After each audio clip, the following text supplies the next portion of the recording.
O ano era 1110. O cerco de Sidon falhou. As muralhas eram fortes, e a cidade era reabastecida pelo mar. Os cruzados controlavam a terra. Mas o mar era o seu ponto fraco. Desesperado, o rei Balduíno de Jerusalém pediu ajuda. E a ajuda veio de um lugar inesperado. No horizonte, surgiram 60 navios de guerra. Vikings liderados pelo rei Sigurd. Isso mesmo, vikings no meio das cruzadas. A frota viking sozinha estabeleceu um bloqueio naval implacável. Com o porto fechado e sem suprimentos, Sidon não teve escolha. Ela se rendeu. Foi o poder naval viking, a arma secreta de Balduíno, que garantiu a vitória. Uma aliança incrível que a história quase esqueceu. Sabia que os vikings faziam barcos andarem em terra, cidades longe da costa? Eles invadiam mesmo assim. Eles colocavam troncos por baixo e rolavam o barco atravessando até florestas. Portagem. A tática que criava atalhos e ataque surpresa deixando reinos em puro pânico. Esqueça os bárbaros loucos. Os vikings eram gênios táticos. Inventaram um tanque de guerra humano. Svinfylking era um triângulo de escudos feito para rasgar exércitos ao meio. Não era briga, era física pura. Uma cunha inquebrável de carne e osso. E se a ponta tocasse a defesa? Game over. Te ensinaram errado. Colombo não foi o primeiro.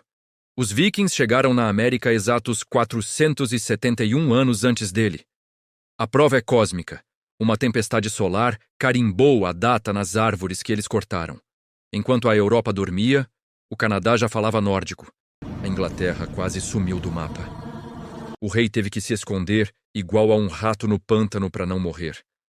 Alfredo perdeu tudo, mas na lama ele não chorou. Montou um exército fantasma. Eles atacaram do nada e massacraram os invasores que se achavam os donos do mundo. Foi uma virada histórica. De rei mendigo a salvador da pátria numa única batalha. Ele perde. A cultura ocidental inteira seria outra. E é bizarro pensar que eles mordiam o próprio escudo de tanta raiva. Os berserkers entravam em transe e lutavam sem armadura nenhuma. Vestindo só pele de urso, diziam que nem fogo e nem ferro machucava esses monstros. Era droga ou loucura? Ninguém sabe, mas na águia de sangue suas costelas viravam asas. Pulmões arrancados para fora com você ainda vivo. Foi a vingança usada contra o rei Aela pelos filhos de Ragnar. Mito ou verdade? Ninguém sabe, mas esqueça o rei Alfredo. Ele não foi o primeiro rei da Inglaterra. Ethelstan foi o verdadeiro. Em 927, ele expulsou os vikings e esmagou York, unificando toda a ilha. Ele criou leis, moedas e transformou uma ilha dividida numa potência medieval. O maior monarca da Idade Média foi apagado da história, e é exatamente por isso que ele vencia guerras apenas gritando.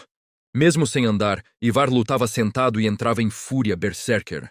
Os saxões acreditavam que ele não era um homem, mas sim um demônio do inferno. O terror psicológico era sua arma, pois esqueça o príncipe herdeiro. Para virar rei, valia até matar a própria família. O trono não era herança. O conselho Witan escolhia apenas o guerreiro mais brutal para governar. Cada funeral virava uma guerra civil. Era irmão contra irmão, tio contra sobrinho. Quem tivesse o maior exército levava a coroa. Era sangue ou poder? Ninguém sabe, mas esqueça os vikings famosos da TV. O verdadeiro pesadelo foi Athelstan. O neto de Alfredo queria tudo, e pela primeira vez na história, um homem governou do sul até a Escócia.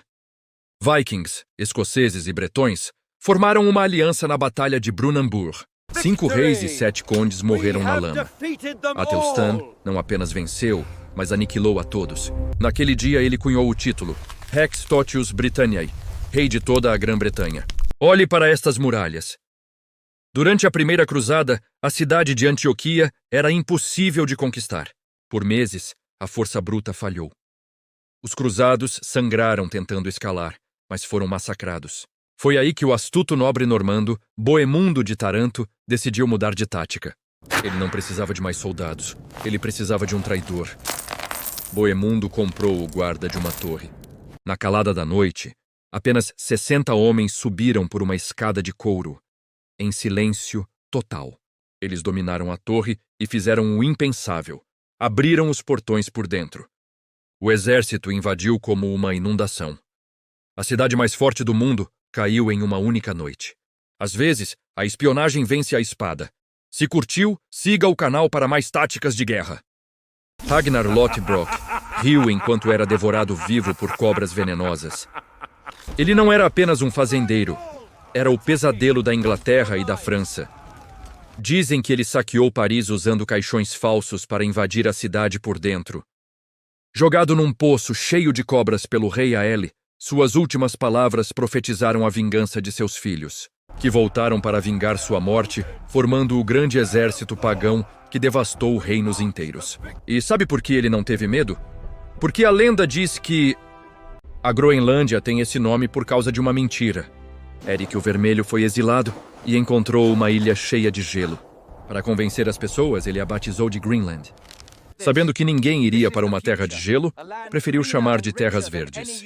Ele conseguiu reunir 25 navios, mas a metade afundou no caminho. E sabe o que é mais louco? A Groenlândia continua gelada, mas os vikings não foram para a América passear. Eles foram fazer dinheiro. Por 400 anos, eles tiveram uma rota de extração de recursos no que hoje é o Canadá. Na Groenlândia, eles não tinham árvores para construir navios e casas. A solução foi navegar até a costa de Labrador e roubar florestas inteiras. Montaram uma base no Canadá e desciam para Vinland atrás de nozes e uvas. A Europa pagava por dentes de morsa da Groenlândia, mais do que pela madeira americana. O lucro ditou o fim dessa exploração. E é por isso que Eric Machado Sangrento não ganhou esse nome matando inimigos. O sangue no machado dele era dos seus próprios irmãos. O pai dele deixou 20 filhos, mas o trono ficou pequeno. Então ele começou a eliminar a concorrência de forma sistemática. Fontes antigas o chamam de Fratrum Interfector, o assassino de irmãos. O sangue no machado era da sua família, e essa brutalidade nos explica por quê.